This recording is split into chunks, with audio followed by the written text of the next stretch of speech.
શિયાળામાં લીલી હળદર આવવાની ચાલુ થાય ને એટલે હું મારા બાળકોને ગમે તેટલું કહું, પણ તે લોકો લીલી હળદર ખાવાની ના જ પાડે. પણ એક વખત મેં લીલી હળદરનું સ્વાદિષ્ટ શાક બનાવી અને આ થાળી ખવડાવીને તો તેને ખ્યાલ જ ના આવ્યો કે આ તો લીલી હળદરનું શાક છે. વળી આ સ્વાદિષ્ટ શાક સાથેની થાળી એટલી ભાવીને કે માંગી માંગીને આ શાક ખાધું. તો આજે આપણે શિયાળા માટે ખાસ ઉત્તર ગુજરાત અને રાજસ્થાનમાં બનતું લીલી હળદરનું સ્વાદિષ્ટ શાક અને તેની સાથે ખવાતી બીજી વાનગીઓ બનાવીએ. અહીં મેં 150 ગ્રામ લીલી હળદરને પાણીથી સાફ કર્યા પછી છાલ ઉખાડી અને લીધી છે. ત્યાર પછી તેનું ખમણ કરી લીધું છે. અહીં ખમણ કરવા માટે મીડિયમ સાઇઝની ખમણીનો ઉપયોગ કરવાનો છે. અહીં જે વાટકી આપણે લીલી હળદરનું ખમણ લીધું છે ને તે જ પોણી વાટકી ચોખ્ખું ઘી લઈશું. એટલે કે બધી વસ્તુ માટે એક વાટકીનું માપ સેટ કરી લેવાનું. અને હવે એ જ પોણી વાટકી લીલું લસણ સમારી અને લઈશું. તેની સાથે એક વાટકી લીલી ડુંગળી સમારી અને લેવાની છે. અને સાથે એક વાટકી ટમેટાના ઝીણા સમારેલા ટુકડા લઈશું. તેની સાથે આ શાકમાં ઉમેરવા હોય ને તો સ્વાદ પ્રમાણે વધારે કે ઓછા લીલા વટાણા લેવાના છે. માર્કેટમાં હજી લીલા વટાણા નથી આવતા, માટે મેં અહીં ફ્રોઝન લીલા વટાણાનો ઉપયોગ કર્યો છે. હવે બનાવવાની શરૂઆત આપણે ગેસની લો ફ્લેમ પર કઢાઈને ગરમ કરવા માટે રાખશું અને તેમાં પોણી વાટકી ઘી ઉમેરી દઈશું. બધું ઘી કઢાઈમાં ઉમેરાઈ જાય ને એટલે ઘીને ગરમ થવા રાખશું. ઘી ગરમ થઈને ઓગળી જાય ને એટલે તેમાં આપણે ખમણ કરેલી લીલી હળદર ઉમેરી દેવાની છે. હવે ગેસની લો ફ્લેમ પર જ ઘીમાં લીલી હળદરને એકદમ સરસ રીતે સાતળવાની છે. ભારતનું કેસર તરીકે આખી દુનિયામાં જાણીતી હળદરના અનેક ઔષધીય ગુણ છે. હળદરમાં પ્રોટીન, વિટામિન, એન્ટીઓક્સિડન્ટ, એન્ટીફંગલ અને એન્ટીસેપ્ટિક તત્વો હોય છે. માટે હળદરના ઉપયોગથી શરદી ઉધરસમાં તો રાહત થાય જ છે. તેની સાથે ત્વચાના રોગો, ક્ષયના રોગ, દાંતના, મોંમાં ચાંદા પડવા, આંતરડાના રોગ, ડાયાબિટીસમાં આ ખાસ ઉપયોગી છે. તેની સાથે તે લોહીને શુદ્ધ કરનાર પણ છે. વળી તે શરીરમાં ઋતુ પ્રમાણે થતી એલર્જી, ઇન્ફેક્શનને દૂર કરી અને રોગપ્રતિકારક શક્તિ પણ વધારે છે. અને તેમાં પણ અત્યારે શિયાળામાં મળતી લીલી હળદર આપણે કોઈ પણ સ્વરૂપે ખાવી જ જોઈએ. અહીં આ શાક બનાવવા માટે ઘીમાં જ હળદર સાતળવાની છે અને ઘી પણ હળદર સાથે સરખા પ્રમાણમાં જ લેવાનું હોય છે. અને તેમાં જ હળદરને સાતળવાથી હળદરની તુરાશ દૂર કરવાની છે. માટે અહીં ઘી લેવામાં જરાય પણ કસર નથી કરવાની. વળી આ શાક બનાવતી વખતે બની શકે ને તો નોનસ્ટિક વાસણ જ વાપરવાનું, જેથી ઘીમાં હળદરનું ખમણ સાતળતી વખતે તે ચીપકે નહીં. હળદરને આ રીતે સતત હલાવી અને સાતળતા આશરે 4 થી 5 મિનિટ જેવો સમય થયો છે. અહીં ધીમે ધીમે હળદર સતળાય અને વજનમાં હળવી પણ બની છે અને પાણીનો ભાગ દૂર થયો છે. તવેથામાં લઈ અને ચેક કરતા થોડી એવી ચડી અને સોફ્ટ પણ હળદર થઈ ગઈ છે. તો આવી હળદર સતરાઈ જાય ને એટલે તેમાં સમારેલું લીલું લસણ ઉમેરી દઈશું. લીલું લસણ ઉમેરાઈ જાય ને એટલે હવે લસણને હળદર સાથે મિક્સ કરતા જઈ અને સાતળવાનું છે. લસણના અનેક ફાયદાઓ આપણે બધા જાણીએ જ છીએ અને તેમાં પણ શિયાળામાં જ્યાં સુધી લીલું લસણ મળે ને ત્યાં સુધી તેનો ઉપયોગ મેક્સિમમ કરવો જ જોઈએ. અહીં હળદર સાથે લીલું લસણ બસ અડધી મિનિટ સુધી સતરાઈ જાય ને એટલે હવે તેમાં લીલી ડુંગળી પણ ઉમેરી દેવાની છે. હવે લીલી ડુંગળીને પણ સતળાતા હળદર અને લીલા લસણ સાથે મિક્સ કરતા જઈ અને સાતળવાના છે. અહીં આ બધું ગેસની લો ફ્લેમ પર ફક્ત એટલું જ સાતળવાનું કે થોડું એવું ચડી અને સોફ્ટ થઈ જાય, પણ વધારે સતળાય અને આ બંનેમાંથી કોઈ પણનો કલર ચેન્જ ના થવો જોઈએ. આશરે વધુ 2 થી 3 મિનિટ સાતળતા અહીં લસણ અને ડુંગળી સતળાઈને થોડા એવા સોફ્ટ થઈ ગયા છે. તો હવે તેમાં સમારેલા ટમેટાના ટુકડા પણ ઉમેરી દેવાના છે. સમારેલા ટમેટા ઉમેરાઈ જાય ને એટલે સાથે તેમાં લીલા વટાણા પણ ઉમેરી દઈશું. ટમેટા સોફ્ટ થાય અને વટાણા ચડે ત્યાં સુધી બધું આ રીતે મિક્સ કરતા જઈ અને સાતળવાનું છે.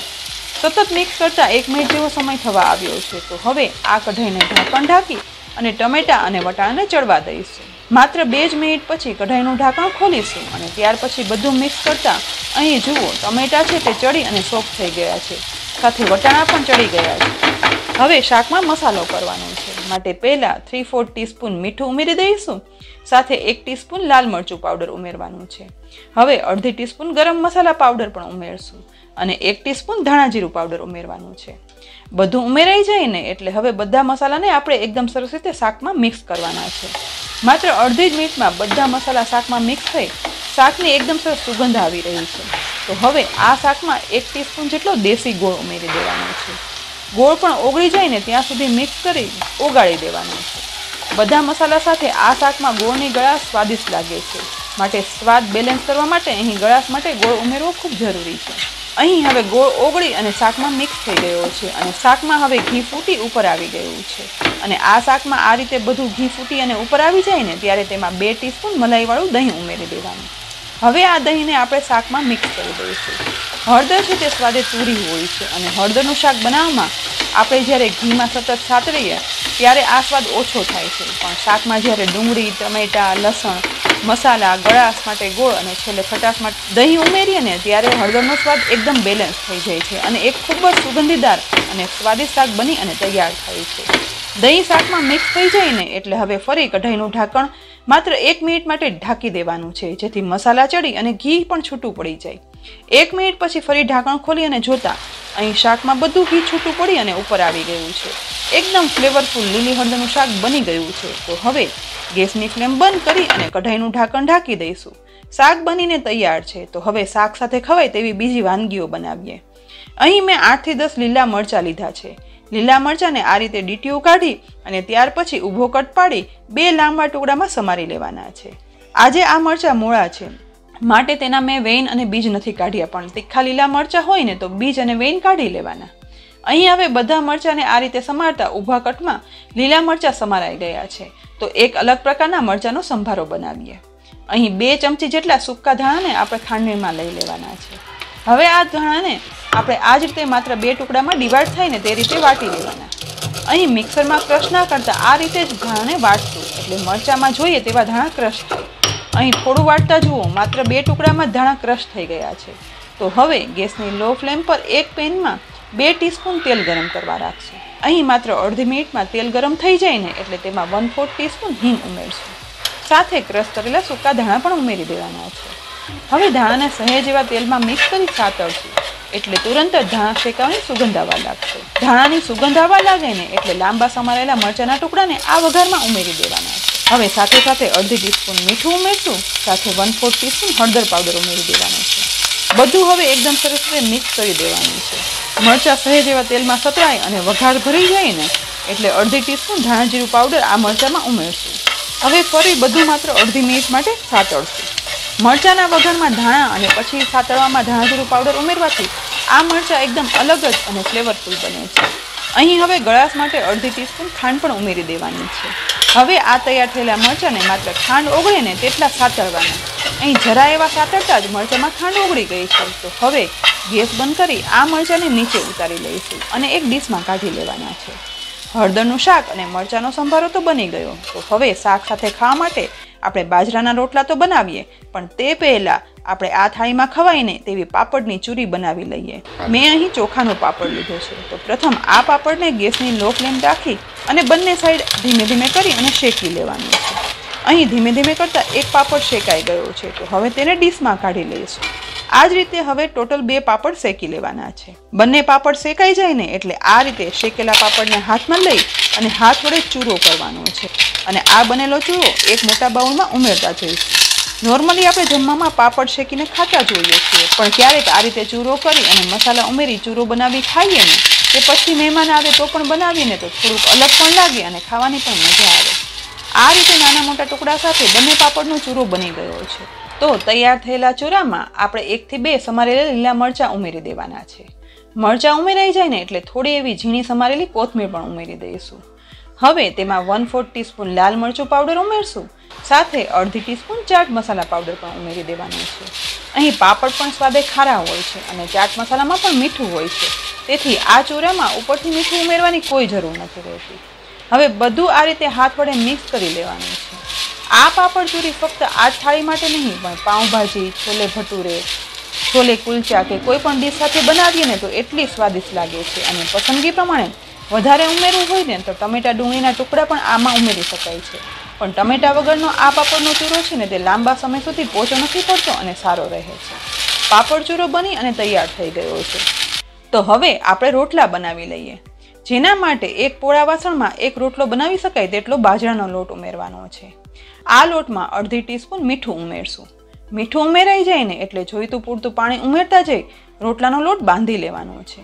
આજે આપણે હાથ વડે ટીપી અને રોટલા બનાવીએ છીએ, પણ ઘણા વ્યુઅર્સનું એવું કહેવું છે કે અમને હાથ વડે ટીપી અને રોટલા નથી આવડતા.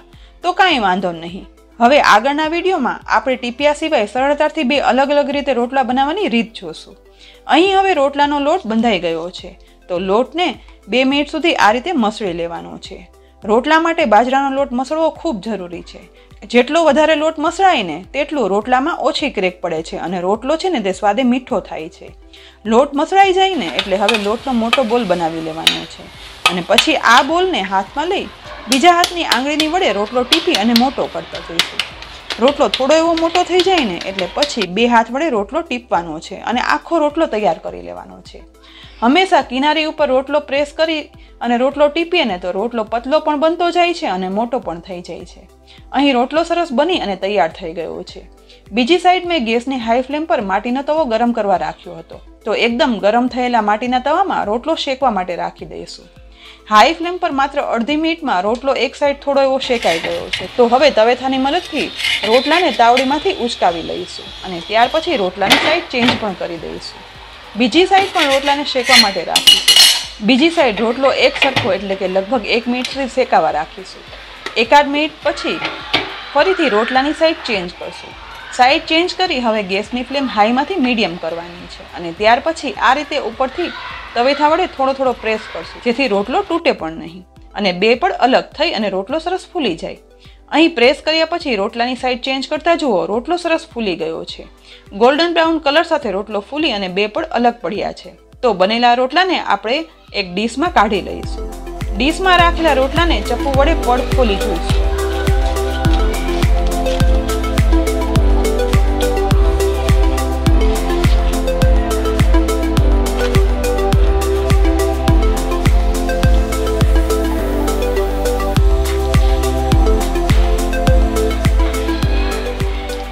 એકદમ બે પડ અલગ થતા એકદમ ગરમા ગરમ વરાળ બહાર નીકળે છે.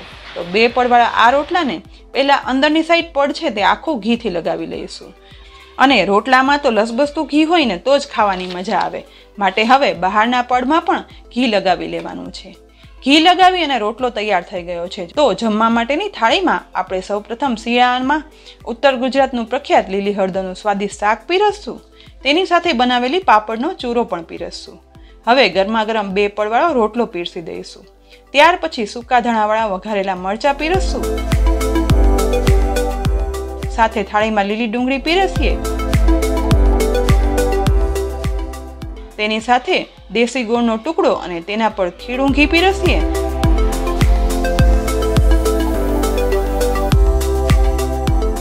અને દહીં કે છાશ હોય ને તો આ થાળીમાં હવે કંઈ ના ઘટે. તો ફ્રેન્ડ્સ, હજી સુધી જો તમે ક્યારેય લીલી હળદરનું શાક ના બનાવ્યું હોય ને તો એક વખત આ રીતે શાક બનાવી અને ઘરમાં બધાને જરૂરથી ખવડાવજો. બધાને ચોક્કસ ભાવશે અને જરા પણ ખ્યાલ નહીં આવે કે આ શાક લીલી હળદરનું છે. તો ફ્રેન્ડ્સ, આ થાળીમાં તમને બીજી કઈ કઈ વાનગી સારી લાગી ને તે કોમેન્ટ બોક્સમાં લખી અને જરૂરથી કહેજો. શિયાળામાં તમે પણ બીજી કઈ કઈ વાનગીનું કોમ્બિનેશનની થાળી બનાવો છો ને તે પણ અમને લખીને જણાવજો. અને હા, અમારી ચેનલને સબસ્ક્રાઈબ કરી લેજો, જેથી અમારી ચેનલ પર મુકાતી રોજ નવી જૂની અલગ અલગ રેસીપીના નોટિફિકેશન આપને તુરંત જ મળે.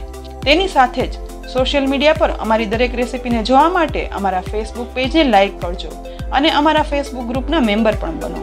સાથે સાથે ઇન્સ્ટાગ્રામ, ટ્વિટર અને પિન્ટરેસ્ટ પર ફોલો કરવાનું બિલકુલ ના ભૂલતા. આવતીકાલે મળશું ફરી એક રેસીપી સાથે. ત્યાં સુધી આવજો.